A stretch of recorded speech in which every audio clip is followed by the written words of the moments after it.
Welcome back to Celebrity Radio. It's Alex Belfield talking to some of the country's biggest stars and some of my favourite people, and we've got one for you today. Alice Beer, how are you? Oh, I'm very well. It's lovely to talk to you again. It's been too long. Well, I like you. I'll tell you why. You know this. I mean, you're a lady who's not to be messed with, and if I do anything inappropriate, you'll put me on Watchdog. So I quite like it, really. Unfortunately, my Watchdog days are over, but I still have contacts there. I can put you on This Morning. I can expose you on This Morning. I've been exposed on This Morning before, but that's a long story about me and Kim Woodburn. Yeah, I heard that. Don't bring that up again.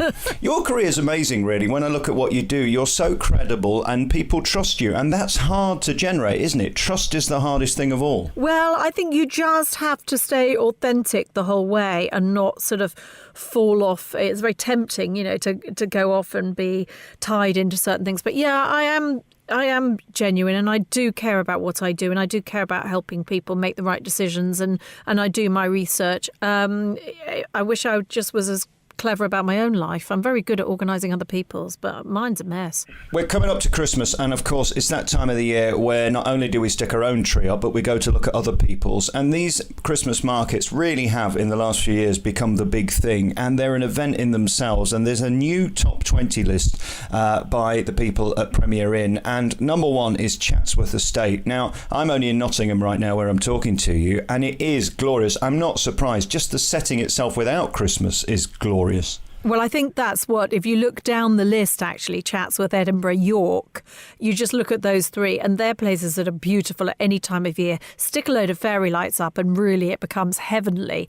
But any city centre around the UK, when it becomes Christmassy, it starts to look gorgeous. But these European Christmas markets that we've sort of stolen from Germany, really, Germany and Austria, they've become a huge thing. I think they first started coming over in the 80s, but they've really only established themselves in the last 10 years, as you said. And now it is a big thing and it's become an event. And the reason why I like them is because it's very easy to get over-commercialised and focus on the retail when Christmas comes around. It's the Christmas shopping, it's the credit card, it's the stress of everything that comes with the expectation of Christmas. And Christmas markets are not about buying things, they're about the experience. I like to think of them as creating a memory for that year. So you go to it and you're not park and ride, you're not stressing, you're not sort of thinking, oh, I've got to get in, got to get presents and got to get out again. This is a trip. And as you said, it's researched by Premier Inn. So obviously what they want to do is encourage people to spend a weekend away. Make it a thing, make it a weekend and go to a market and really enjoy the city that you're in, because there's so much in a market when you get there. There's carousels and dancing and singing and things, Christmas decorations to buy and crafts and mulled wine and bratwurst.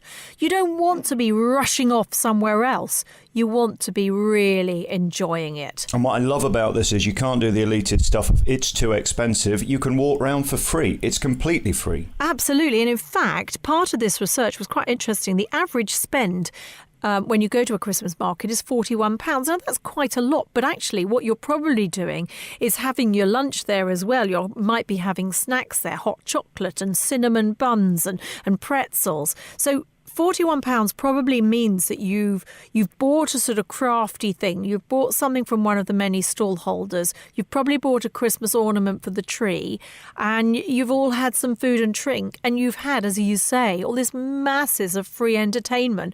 And 40 quid for a whole family day out ain't much, I don't think. And those people that sell stuff at these Christmas markets are extraordinary. They spend 11 months crafting and creating these little bits and bobs that they love to sell to you for relatively cheap. And it's their hobby, it's their passion, it's all they do and love. You've got to admire these people. Yes, you do. And somebody asked me before, said, can you take things back? And is it a risk buying things at Christmas markets? Oh, my goodness, no. Look at what you're buying. As you say, it's been crafted for 11 months. They really care about their product. They care that you love it. Because they love it, they want you to love it. And word of mouth is an amazing thing. So some of the things you'll buy at a market, A, you won't see them everywhere. B, you'll buy it in beautiful circumstances, beautiful environment. And C, it'll be something you cherish for years to come. It's a very special experience. And I really, really would encourage you to step away from the high street a tiny bit and go and just see what these stallholders have got to offer. Let's talk about the top three. Obviously, Edinburgh and York are pretty similar because they're both beautiful towns that have got this glorious sort of picturesque look about them, almost like movies, aren't they, in a way? Yeah, absolutely. Let's start with Chatsworth, though. I mean, this estate, when we say an estate, we're not talking a council estate. We're talking huge, great big building, beautiful land, and this incredible market.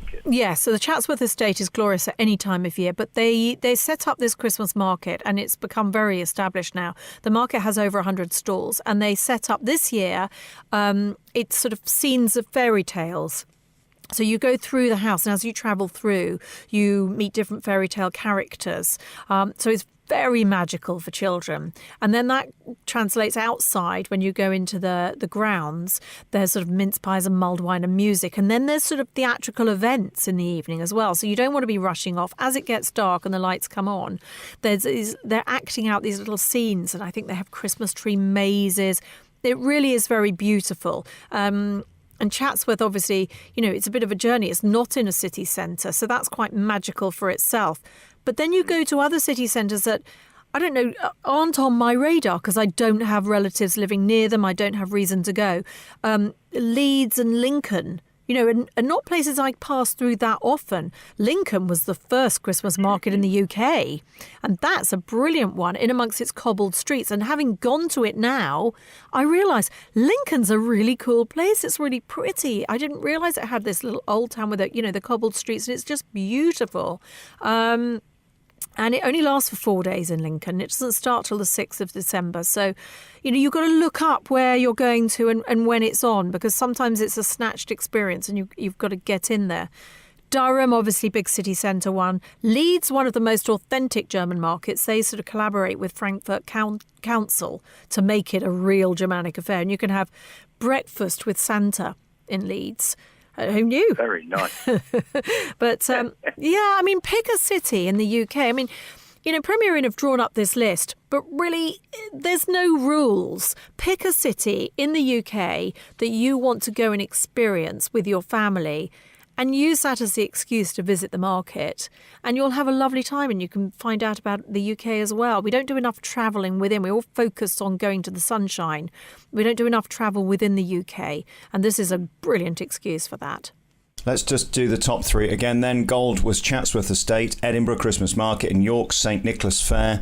The silver was won by Lincoln Christmas Market, Christmas by the River in London, and Chester Christmas Market. You can go and see all of those, find out more, Google them, and as you say, travel this country. It is glorious and no better time to do it than at Christmas. Very finally, as we look at your life and your career, you seem to be doing really well, and there's never been a more sort of controversial time for the high street and online buying and getting your money back and who do you shout at the most. It's really confusing. The consumer sort of has never been in a more diluted place, have they? I think the consumer's never been in a stronger place, because when I started off in my Watchdog years, people would write a letter of complaint, and you'd have to wait for that to end up on someone's desk and hope that it got to the right desk.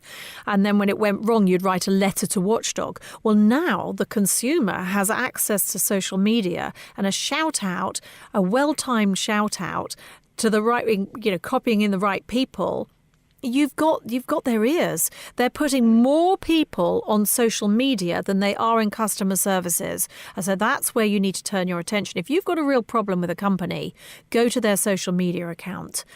Don't waste your time ringing up and pressing option 2, 3, 6 and 8 on the phone line and hanging on for 20 minutes. Go straight to social media, and you don't have to have, just set up your Twitter account for that day. Can I be honest though? I find it a bit sort of not classy. I shudder when I see celebrities moaning at train companies who are 5 minutes late, because I just think I know what you're doing. You're frustrated and you're making a point, but you're also sort of publicly shaming. It's the new sort of Colosseum, isn't it? Really? Yeah, no, you're absolutely right, and I plead guilty occasionally. You've got to press my buttons quite a bit, but then I think, come on, this isn't because I'm on telly. This is because I'm getting really shoddy customer service, and if I'm I'm shouting out about it, then so are other people too. And you just think sometimes you want to say to companies, you've got us, you've got me, I'm a customer, cherish me and love me and I'll be back. And sometimes you give them that opportunity on social media. It's their opportunity to put things right and keep you as a customer.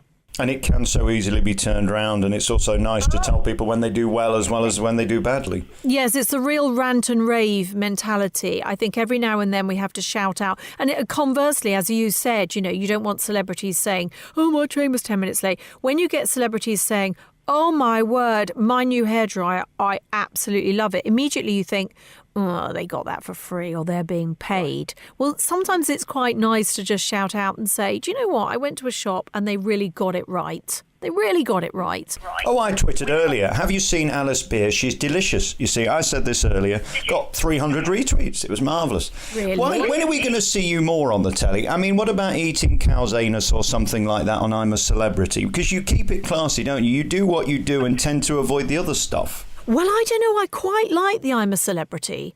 I love it to watch. And I texted Holly yesterday morning and said, you were fab. And she came back and said, thank you. And I think that was quite a big thing for her. They were big shoes to step into and she did it amazingly. I mean, look at the viewing figures. I like the I'm a Celebrity thing and I quite like Strictly. So I would be tempted by those two. I've said no in the past, but maybe children are older now. Maybe I might go and do it. Don't know. I think you're one of the most professional TV presenters when I see you on This Morning handling that live stuff. And you do that thing that you never do on telly, which is touching stuff, walking, talking, thinking, handling, switching on, switching off, talking to the public all at the same time. You're sort of a glutton for punishment, really, aren't you, Alice? I am a glutton for punishment. And then, like last week, I turn up in a skirt that's got a very big split up it, and I put Philip Schofield off. And he said, oh, no, that's revolting. I said, please. I can see the front page of The Sun now. Alice Beer, slit, put off. Philip Schofield, you want to reword this? This is not going well. No, it was already there. Within a minute, I got home and I thought, all right, who's running with that this morning? And looked it up. And yeah, there it was.